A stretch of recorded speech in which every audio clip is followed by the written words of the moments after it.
ka na lang.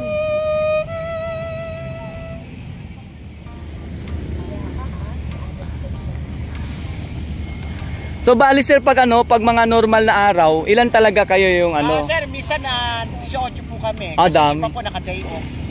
Okay. Naka-day off po. Yung iba naka-leave, yung iba naka-offset po kasi yung mga nakarang holiday na pinasukan nila, operation. So nag-set po sila ng offset. Opo, ganun po kasi. Kami sa amin kasi sa pag-holiday, offset po namin. Kaya ba, pumasok kami bukas, the following day, pwede namin yung offset. Okay, no? Nasa inyo pala yung din, kung gusto nyo i-offset. Like ako, ang day off ko is Biyernes, Sabado. Ito bukas ang day off niya. Biyernes, Biyernes. Magkakaiba kami ng day off, kaya pantay yung natin. Ilang na sir? Ilang na kayo? May taon na ba kayo nag dito? Kasi pumasok ko dito 2 years na po. Ito, mas nauna pa sa akin. Tagal-tagal na rin pala sir, no? Yung mga nauna sa akin talaga, simula nung wala pa itong Dolomite, nandito na sila. Nung time na ni-rehabilitate na? Bago-bago lang. Pero yung mga kasamahan ko, sila na yung sila yung inumpisan itong Dolomite, nandito na sila.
Ito pong aking pinapakita dito sa aking channel ngayong araw na ito mga kababayan ay nasa area po ako ng Pedro Hill, kung saan ito po sa may pinakagilid nating banda, yan po yung pinaka seawall, at ito yung ating nilalakaran ay yan naman po yung maliban sa may sidewalk sa labas ay meron din po dito sa may loob mga kababayan po, no, sa may mismong loob ng Dolomite Beach. So kung mapapansin nyo po dati may mga concern dito tuwing tayo ay nagla-live or nag-update na meron naman nakalagay dito na mga nakasakong basura na tinatambak dito. Pero sa ngayon kung mapapansin nyo po talagang malinis na, maliban na lang po sa trash boom doon sa may nakikita nyo po sa may unahan, sa may bandang unahan po ng seawall.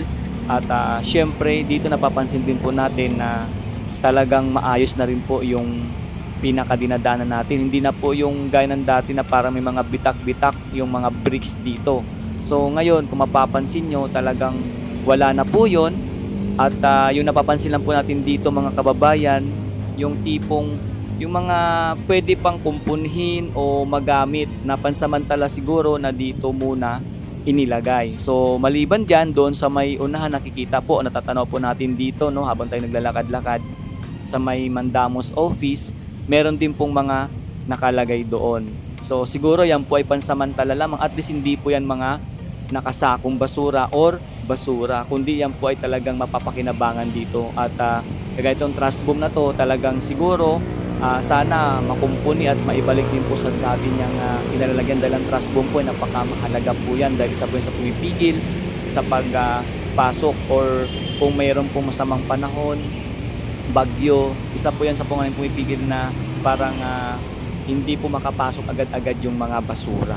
So napakalaking kumbaga maganda po yung purpose nitong trash boom, mga kababayan. So yun nga po, sa ngayon matatanaw din po natin na dahil medyo mainit na, ayan, at yung iba po ay dito na lang nakaupo muna sa may seawall, pero meron din naman pong ibang namamasyal na, kasi kahit sa totoo lang po, no, kahit medyo mainit na, pero presko pa rin po yung pinaka dito, pinaka ating nararamdaman, no, sa loob mismo ng Manila Bay or Manila Baywalk Dolomite Beach. At higit sa lahat, mapayapa, maliwalas, at talagang swabing-swabi lang habang ikaw ay naglalakad dito. So ayan po yung mga sinasabi ko sa inyo. So mga part po yan ng trash boom, mga kababayan.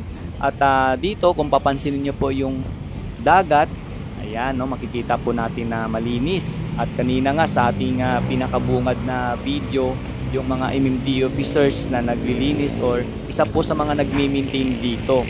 So maliban sa kanila, meron din pong mga DPS or tinatawag na Stero Rangers, Baywalk Marshal, na isa po sa nangangalaga at nagmi-maintain para sa patuloy na ikaganda at patuloy na pagganda ng Manila Baywalk Dolomite Beach. At syempre, kalinisan na rin sana hopefully sa buong Manila Bay, no, talagang mangyari po sana yan, kasi isa po yan sa sa totoo lang po, napakalawak po ng Manila Bay, pero kahit papaano po unti-unti nakikita po natin na talaga namang ito po ay unti-unting nababawasan po yung mga inaanod na basura. Kung dati, di ba, pansin yung area na to, grabe ang basura, pero ngayon hindi na po ganun karami. At sa kagandahan po doon, meron pong kumukuha or nalilinis po agad, dahil nga lagi itong nami-maintain, mga kababayan. Yan po yung isa sa kagandahan dito. At syempre dito ay lagi itong kumbaga laging may nagbabantay, kagaya ng ating mga security guard personnel dito at yung ating mga coast guard, no, or PCG, no, lagi silang nandito para sa kanilang monitor sa ating Manila Bay.